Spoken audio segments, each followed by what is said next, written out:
Assalamualaikum warahmatullahi wabarakatuh. Nama saya Dia Amalia SSI, bisa dipanggil Didi. Saya adalah calon guru penggerak angkatan 8. Saya suka belajar tentang hal-hal baru. Dalam beberapa hari pelatihan, saya banyak mengetahui ilmu baru di pelatihan calon guru penggerak ini.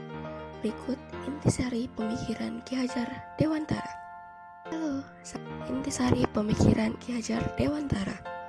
Yang pertama ada Ingarso Sung Tuludo, yaitu memberikan teladan. Ing Madio Mangun Karso, yaitu membangun semangat. Dan Tut Wuri Handayani, memberikan dorongan bagi tumbuh kembangnya anak.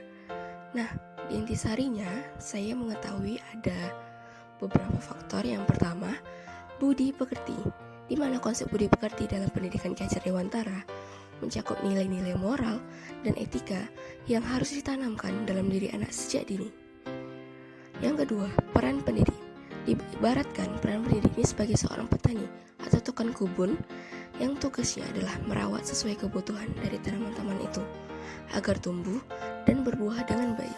Tentu saja jenis tanamannya itu berbeda perlakuannya, yang artinya bahwa kita sebagai seorang pendidik bisa melayani segala bentuk kebutuhan metode belajar siswa yang berbeda-beda, yaitu berorientasi pada anak.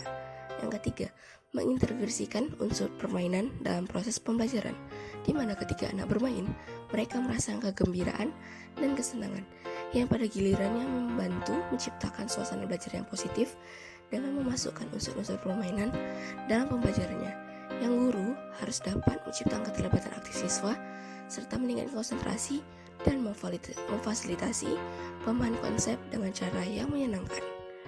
Yang keempat atau yang terakhir yaitu peran orang tua, di mana peran orang tua dalam tumbuh kembang anak adalah penting dan berkelanjutan sepanjang kehidupan anak. Dukungan dan kasih sayang dalam pendidikan serta contoh baik dari orang tua akan membantu anak mengembangkan potensi mereka secara optimal dan menjadi individu yang bahagia, percaya diri, dan sukses dalam kehidupan. Nah, itu saja yang bisa saya sampaikan. Akhirul kalam.